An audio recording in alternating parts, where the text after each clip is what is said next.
Welcome to basics news. Matrudevobhava అనాథాశ్రమంలో ప్రభుత్వ whip Beerla Ilaiah, PRO Adimulam Suresh జన్మదిన వేడుకలు.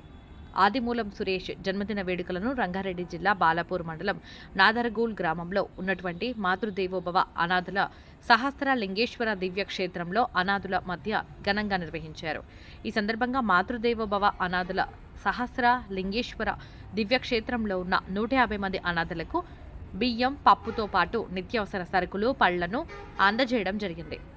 ఈ సందర్భంగా సురేష్ మాట్లాడుతూ ప్రభుత్వ విప్ ఎమ్మెల్యే బీర్ల ఐలయ్య చేస్తున్న సేవా కార్యక్రమాలను స్ఫూర్తిగా తీసుకుని తోచిన సహాయం చేయాలనే ఉద్దేశంతో మాతృదేవోభవ అనాథాశ్రమంలో ఉన్నటువంటి 150 మంది నిత్యావసర సరుకులు, బియ్యం, పప్పు, ఉప్పు, పండ్లను అందజేయడం జరిగిందన్నారు. ప్రతి ఒక్కరూ ఎక్కడో ఒక చోట సహాయం చేయాలన్నారు. అదే సహాయం మనకు తిరిగి ఆశీర్వాదంగా మారుతుందన్నారు. ఈ కార్యక్రమంలో అనాథాశ్రమం ఆర్గనైజర్ గట్టు గిరి, చాంద్ పాషా, కళ్యాణ్ కొండల్, ఇంద్రయ్య, స్వామి తదితరులు పాల్గొన్నారు. సో అందరికీ నమస్తే. నేను మీ గట్టుగిరి మాతృదేవోభవ అనాథాశ్రమం. సో ఎవరైతే ఒక 22 ఏళ్ళ కళ ఉండేనో ఆయన పేరే పెంటయ్య. మీ అందరికీ తెలుసు, 22 సంవత్సరాల నుంచి తన జుట్టు కట్ చేసుకోకుండా రోడ్డు మీద తిరుగుకుంటూ యాదగిరిగుట్టకు పోవాలన్న ఒక సంకల్పం ఉన్నటువంటి వ్యక్తికి మరి ఒక దర్శన భాగ్యం కల్పించినటువంటి మన సురేష్ అన్న, బీర్ల ఐలయ్య గారి పిఆర్ఓ అయినటువంటి సురేష్ అన్న గారి బర్త్డే ఈరోజు. సో మాతృదేవోభవ ఆశ్రమం తరఫు నుంచి సురేష్ అన్న గారికి ముందుగా చప్పట్లతో శుభాకాంక్షలు తెలియజేసుకుంటున్నాము.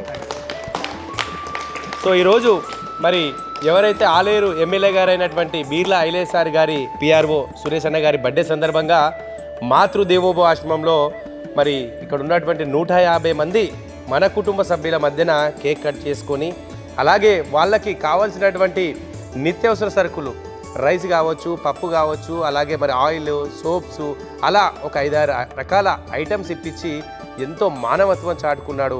అన్నకి మరొక్కసారి నేను ప్రత్యేకంగా ధన్యవాదాలు తెలియజేసుకుంటూ, ఇక్కడ ఉన్నటువంటి 150 మంది అభాగ్యుల ఆశీర్వాదం ఉండాలి, అలాగే ఆ పరమశివుని దీవెనలు ఉండాలి, అలాగే మరి బీర్ల ఐలయ్య సార్ గారి మరి ప్రత్యేకమైన మరి ఆయన ఆశీస్సులు కూడా ఉండాలని, సో అన్న నిండు నూరేళ్ళు సుఖ సంతోషంగా ఉండాలని మరొక్కసారి తెలియజేసుకుంటూ, ఇక్కడికి వచ్చినటువంటి మరి అన్న మిత్రులకు కూడా ప్రత్యేకంగా నేను ధన్యవాదాలు తెలియజేసుకుంటున్నాను. Thank you.